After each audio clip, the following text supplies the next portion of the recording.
18h30 sur Radio Frontière. Merci à tous de nous rejoindre. Disponible sur X, sur notre radio, sur Internet, également sur tous nos réseaux sociaux.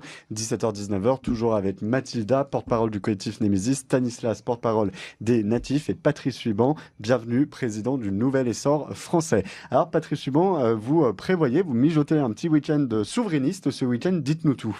Oui, bonsoir, merci de votre invitation. Et effectivement, on organise un débat dans ce lieu symbolique qu'est l'Hôtel de l'Industrie sur le thème « Que signifie être souverain au XXIe siècle ?» Car le thème de la souveraineté revient dans le débat public depuis déjà plusieurs années. Alors historiquement, la souveraineté nationale, c'est un concept de gauche. Quand on remonte à la Révolution française, la souveraineté n'appartient plus au roi, mais appartient au peuple. Et puis petit à petit, au gré des époques, voilà, ça a basculé à droite, extrême droite. Maintenant, ça revient, c'est plutôt transpartisan. Chacun y met un petit peu ce qu'il veut derrière. Mais on veut vraiment tirer ça au clair avec un panel assez complémentaire, puisqu'on aura l'ancien ministre Pierre Lelouch, qui a traité des questions européennes à l'époque, sous le mandat de Nicolas Sarkozy. Il y aura Philippe Folliot, sénateur du Tarn, qui s'est beaucoup focalisé sur les questions de défense, mais aussi qui avait écrit un ouvrage qu'on espère prophétique, France, première puissance mondiale en 2050. Et il y aura également Claude Revel, qui est une ancienne déléguée interministérielle à l'intelligence économique. Il y aura Fabien Bouglet, qui est un expert des questions énergétiques. Et pour terminer, il y aura un professeur des universités, c'est-à-dire Christophe Assens, professeur des universités à Versailles, Saint-Quentin-en-Yvelines, qui est spécialisé sur les questions de stratégie et qui a écrit un ouvrage publié chez Vert Édition, France, une souveraineté sous influence, point d'interrogation. Alors, c'est à l'Hôtel de l'Industrie. Pour s'inscrire, participer, comment on vous rejoint? Vous allez sur, les auditeurs qui nous écoutent vont sur le site de Nouvel Essor français, et vous avez toutes les informations. Il y a une billetterie, billet web, une billetterie française, avec laquelle vous pouvez vous inscrire. Alors, c'est vrai, en préparant cette émission, je pensais à vous tout à l'heure, puisque j'écoutais sur Europe 1 un débat notamment sur l'énergie. C'est intéressant, vous invitez Fabien Boudlet, et notamment sur l'interdiction de l'import des gaz russes à partir de 2027. Et c'est vrai que les chroniqueurs expliquaient que finalement, c'est se rendre dépendant des États-Unis. Donc, qu'on soit dépendant des Russes ou des États-Unis, de tous les côtés, de toutes les façons, nous serons dépendants. Vous posez la question à ce colloque, c'est quoi la souveraineté au XXIe siècle? Quelle réponse vous y apportez, vous? Déjà, il y a les critères traditionnels de ce qu'on appelle la souveraineté. Le Conseil d'État, dans son étude de 2024, rappelle que la souveraineté, c'est la capacité d'un peuple à maîtriser son destin, avec des critères traditionnels, c'est-à-dire la maîtrise de ses frontières, sa liberté d'action sur la scène internationale, la maîtrise de sa population aussi, des allées et venues sur le territoire, les critères de citoyenneté. Il y a aussi le fait d'avoir quand même des leviers sur le plan économique, donc politique économique au sens général, c'est-à-dire politique budgétaire, politique monétaire. Et puis tout ça dans un contexte qui est marqué avec la mondialisation par la recrudescence des interdépendances. Donc la question est de savoir dans quel domaine on doit avoir complètement la main sur les leviers, les mains sur les leviers, et dans quel domaine on peut accepter une certaine dépendance. Il y a aussi derrière tout ça, parce qu'on parle de souveraineté nationale et populaire, c'est le peuple qui doit avoir les clés du camion, un gouvernement du peuple, par le peuple, pour le peuple. Mais aujourd'hui, on est face, surtout en France, à une crise de la démocratie représentative.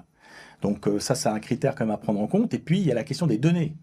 Vous savez, la question des données, un pays, de mon point de vue, je m'exprime à titre personnel, on verra ce que vont dire les intervenants lors du colloque, mais un pays au XXIe siècle qui ne maîtrise pas ses données, c'est un pays qui sort de l'histoire, puisque les données, c'est le carburant de ce XXIe siècle, c'est le carburant de l'intelligence artificielle, qui va générer des gains de productivité énormes dans le public et dans le privé, qui, si on ne les maîtrise pas, vont partir sous forme de factures et de licences aux GAFAM, aux Américains, et peut-être à d'autres acteurs dans le futur, voilà.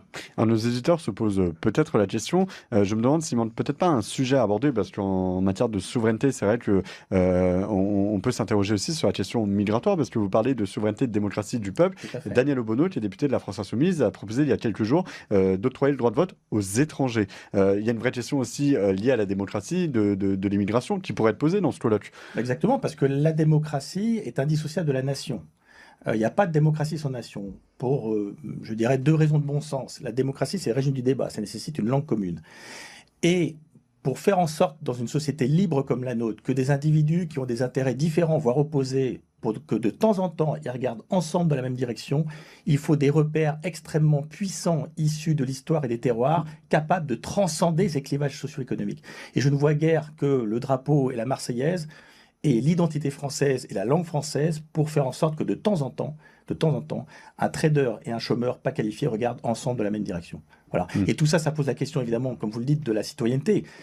Parce que, si vous voulez, une immigration qui n'est pas régulée, c'est la fin de l'état de droit et c'est la fin de la démocratie. Pourquoi? Parce que la démocratie est basée sur une citoyenneté universelle en France, c'est-à-dire des droits et des devoirs attachés à des individus sur le territoire, quelles que soient leurs croyances, leurs origines ethniques et leur tropisme personnel. Donc, si vous voulez, s'il n'y a pas de maîtrise des flux migratoires, c'est le retour de la loi du plus fort, en fait. Est-ce que vous ne craignez pas qu'à gauche, certains associent, comme ils le font déjà, souveraineté à nationalisme et donc à identitarisme et donc, in fine, à extrême droite, Oui, fascisme? vous savez, les progressistes d'une époque sont les conservateurs de demain et inversement. Vous prenez la laïcité, c'est un concept de gauche à l'origine. Et aujourd'hui, c'est classé, quand vous parlez de laïcité, c'est classé extrême droite.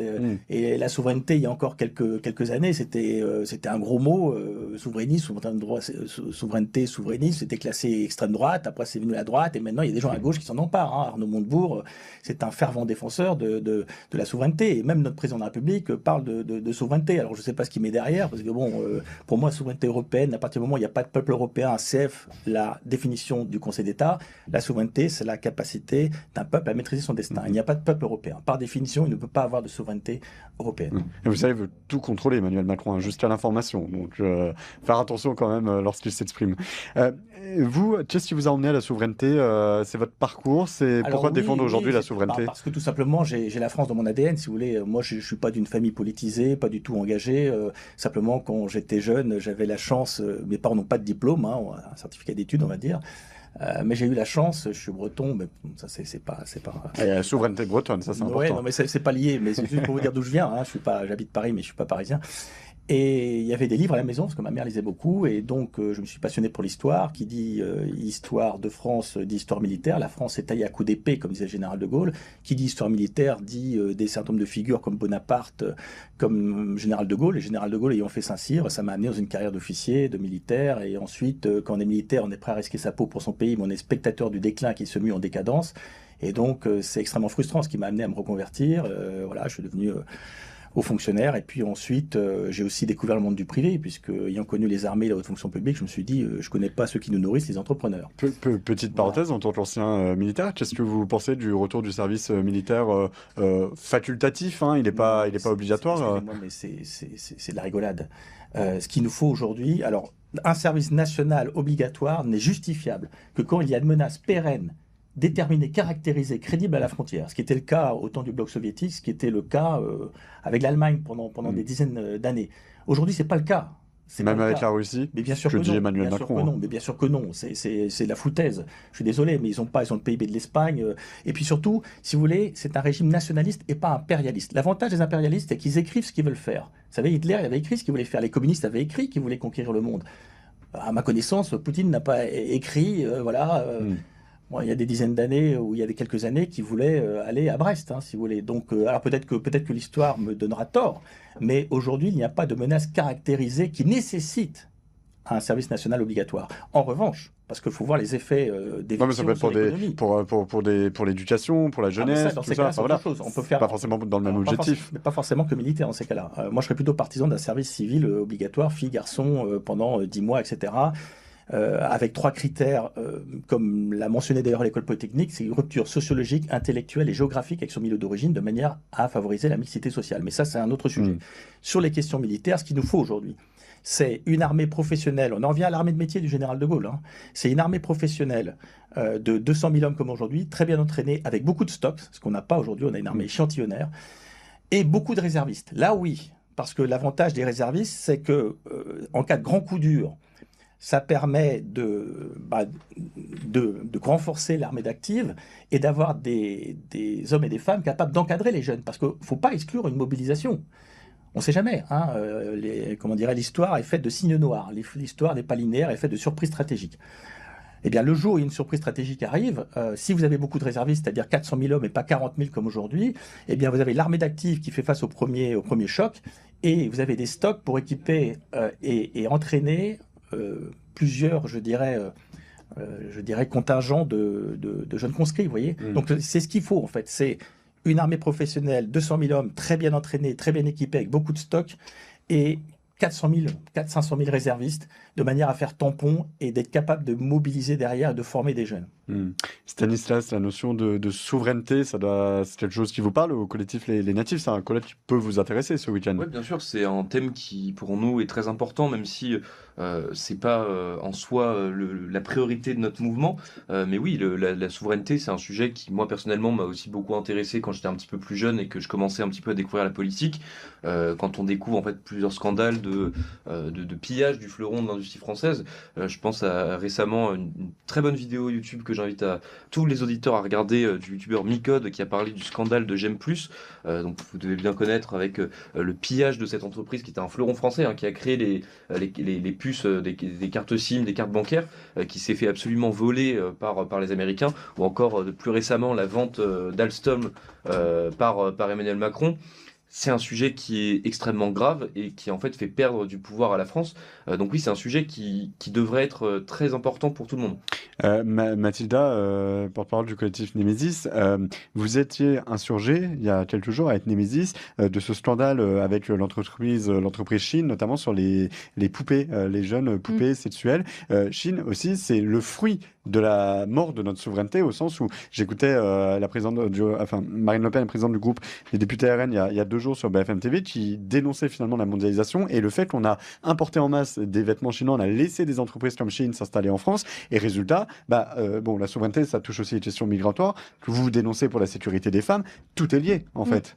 Ah oui, bien sûr. C'est vrai que on peut quand même se poser des questions quand on voit que aujourd'hui il y a un pourcentage absolument effrayant de vêtements qui sont achetés sur Chine ou ce genre de plateforme, Temu, AliExpress, enfin voilà ce genre de choses. Quand on voit que maintenant on laisse carrément une entreprise, cette boîte se mettre avec une boutique physique, si vous voulez, dans Paris, je crois que c'est au BHV, si je ne dis pas de bêtises, mais voilà, c'est assez inquiétant. Et en plus, ce sont des entreprises qui ne respectent pas, si vous voulez, forcément les droits humains, les droits français, parce que quand on voit qu'ils vendent des poupées sexuelles, mais ils vendaient également des hijabs à destination des enfants. J'allais dire des jeunes filles, mais c'est même pas ça, c'est véritablement des enfants. Il y a marqué à partir de 3 ans, voilà, sur le site Chine.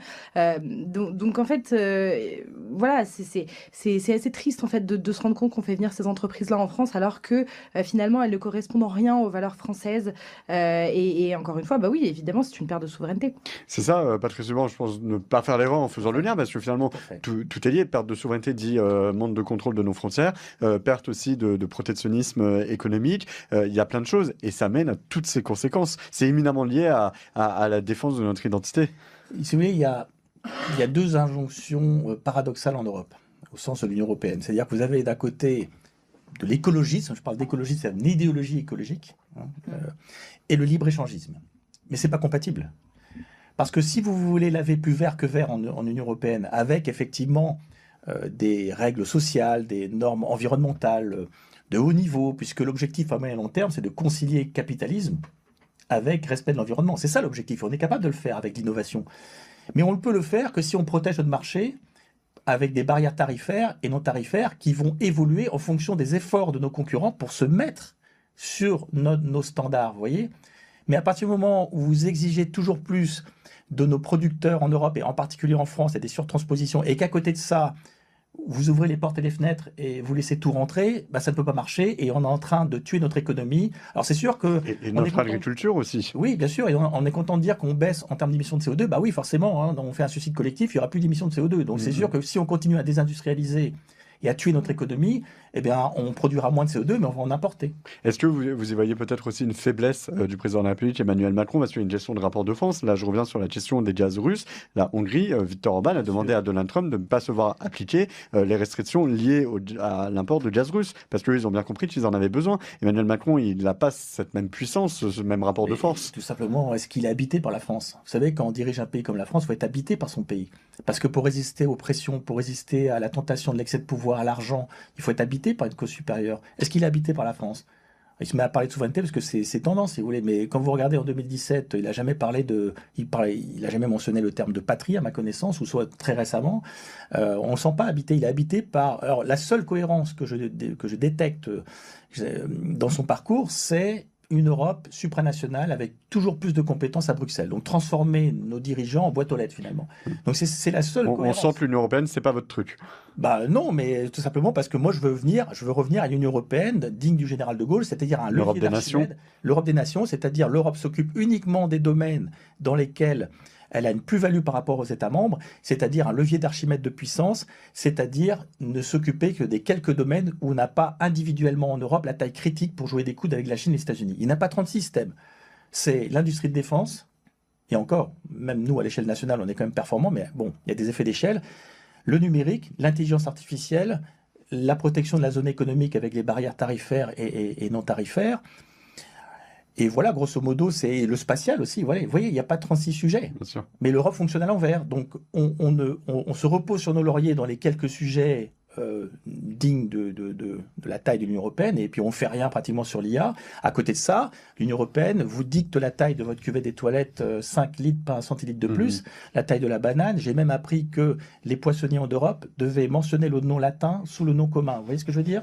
Donc on fonctionne complètement à l'envers, sachant qu'un marché unique ne veut pas dire tout régler au cordeau, comme un jardin à la française. Les États-Unis, c'est un marché unique, c'est un marché, et pourtant chaque État, individuellement, a plus de pouvoir que les États membres de l'Union européenne, en dehors de l'armée fédérale, évidemment, la police fédérale et la justice fédérale. Vous voyez ce que je veux dire? Sur un sujet éminemment d'actualité concernant l'industrie, sur ArcelorMittal, LFI a obtenu la nationalisation. Typiquement là-dessus, un enjeu souverain. Oui. Nous, on est pragmatiques, vous savez, les nouvel essor français.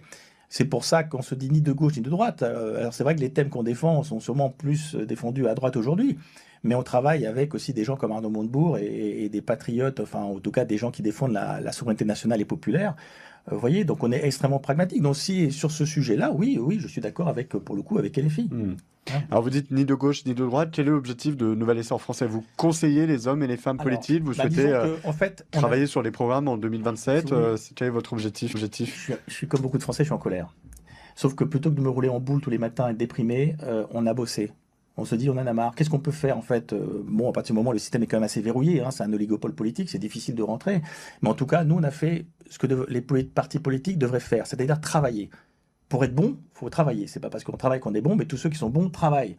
Sauf que les politiques ont oublié de travailler. Ce qui fait que vous regardez dans les principaux partis, le degré de réflexion, il est quasi zéro, et ils se mettent à travailler éventuellement quand ils arrivent aux manettes. Mais quand vous arrivez aux manettes, c'est trop tard. C'est le grand 8 des fêtes foraines. Vous êtes scotché au siège. C'est le temps de l'action. Vous relisez De Gaulle à Matignon de Georgette Helget. Le général de Gaulle, en 6 mois de dernier président du Conseil de la 4ème République, a signé plus d'une ordonnance par jour. Mais ce n'est pas le fruit du hasard, c'est le fruit de son travail pendant plus de 10 ans de traversée du désert. Voilà, le discours de Bayeux de 46 qui a préfiguré la Constitution, le discours de 48 de Saint-Étienne qui a tracé la fameuse troisième voie entre capitalisme et socialisme à l'époque, qui a donné l'intéressement, la participation dont on bénéficie toujours dans le secteur privé. Aujourd'hui, donc voilà, donc nous en fait on a fait les choses dans l'ordre, on a fait le produit politique comme n'importe quelle entreprise de service public, on fait le produit, on le teste, on le reteste et maintenant on pense qu'il est mûr et on fait le marketing, le réseau de distribution auprès de tous ceux qui croient encore à la France, ce qui fait que le clivage c'est plus tant la droite et la gauche, entre ceux qui pensent qu'il n'y a pas de démocratie sans nation et ceux qui sont dans une logique post-nationale, soit via le communautarisme ou soit par la soumission aux droits extra-national ou supranational. Une dernière question, Patrice Huban, vous avez pu en rencontrer des personnalités politiques qui vous reçoivent, qui s'intéressent à votre projet? Bien sûr, on travaille avec tous ceux qui défendent peu ou prou la souveraineté nationale et populaire. Donc voilà, donc ça exclut qui finalement? Ça exclut LFI en dehors de ce, ce cas. Vous n'avez pas rencontré Jean-Luc Mélenchon? Bon, à moins qu'il change d'avis, mais moi, nous si vous propose, vous irez rencontrer. On peut toujours discuter, mais la ligne rouge pour nous, c'est la souveraineté nationale et populaire, c'est-à-dire le fait que la pierre angulaire de notre système démocratique, c'est la nation. Si vous voulez, il n'y a pas de démocratie sans nation. Donc tous ceux qui déconstruisent cet écrin de l'intérieur par le communautarisme ou de l'extérieur par la soumission aux droits supranationaux et notamment européens, pour nous, ils sont incompatibles avec notre démarche qui est, je répète, attachée à la souveraineté nationale et populaire. Les clés du camion en démocratie appartiennent au peuple. Or, il n'y a pas de peuple européen. Vive le peuple. Exactement. Merci beaucoup, Patrice Huban. Donc, pour vous rejoindre, c'est tout le week-end, c'est ça? Non, c'est pas tout le week-end. C'est samedi. Voilà, donc le matin, c'est réservé aux gens qui sont à jour de cotisation. Et l'après-midi, alors on peut venir au cocktail le midi, mais l'après-midi, c'est de 14h15 à 16h30. Et puis, comme toute manifestation en France digne de ce nom se termine par un pot, donc à 16h30, on boit un coup. Avec mais de des produits 14h15 français. à 16h30, donc débat avec les personnes que je vous ai mentionnées, que je répète, donc Pierre Lelouch, ancien ministre, Philippe Folliot, le sénateur du Tarn, Claude Revel, ancienne déléguée interministérielle à l'intelligence économique, l'influence économique, Fabien Bouglet, donc expert sur les questions énergétiques, et enfin Christophe Assens, professeur d'université en stratégie. Et ça se passe à la Maison de l'Industrie. Alors, non, pardon, l'Hôtel de l'Industrie. L'Hôtel de l'Industrie, toutes les infos sur Nouvel Essor Français. Voilà, l'Hôtel de l'Industrie, place Saint-Germain-des-Prés, en plein centre de Paris. Très bien. Merci beaucoup, Patrice Merci à Liban. vous. Au plaisir de vous recevoir prochainement sur l'antenne.